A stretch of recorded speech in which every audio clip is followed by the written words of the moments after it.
If AC plus BD is equal to 3 root 5 and AD minus BC equal to 15, find the value of A square plus B square into C square plus D square.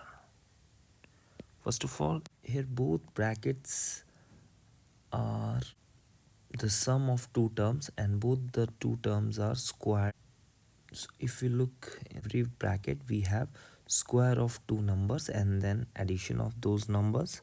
Since I know that two numbers are related to square and addition by distance formula in 2D, which is under root of x square plus y square, and if I square both sides, it becomes d square is equal to x square plus y square, which becomes the square of the distance, which is equal to x square plus y square.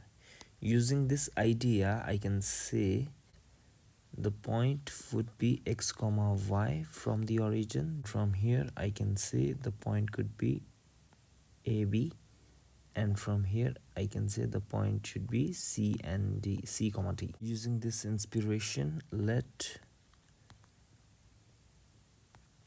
Z1 is a complex number which is equal to A plus iota B, and Z2 is another complex number with C plus iota D.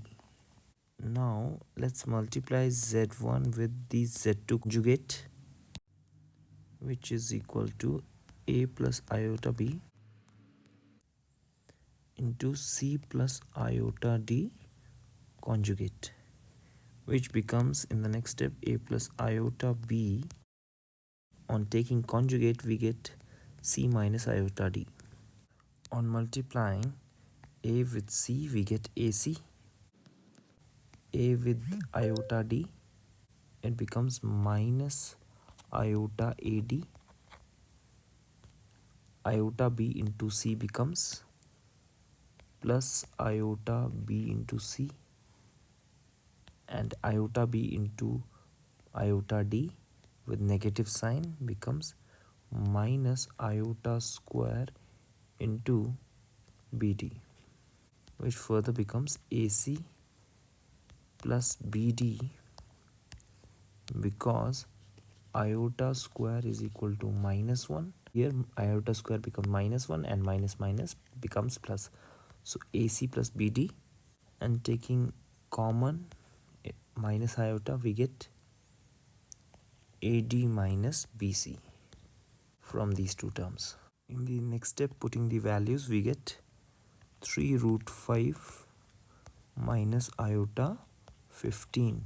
This is the value of Z1 into Z2 conjugate. Now take the modulus of Z1 into Z2 bar.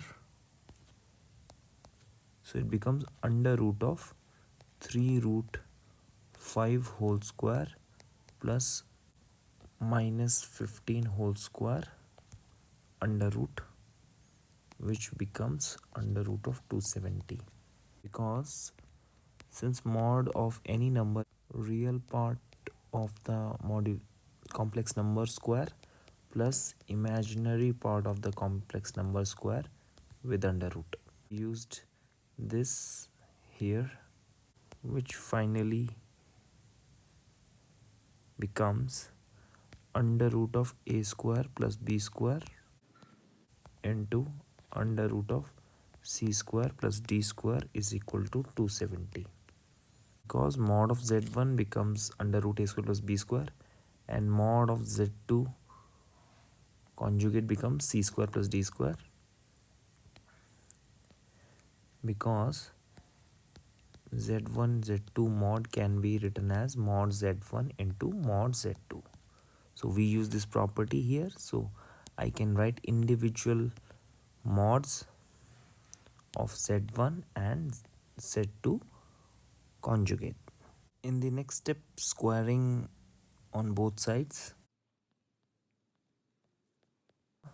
finally we get A square plus B square into C square plus D square is equal to 270.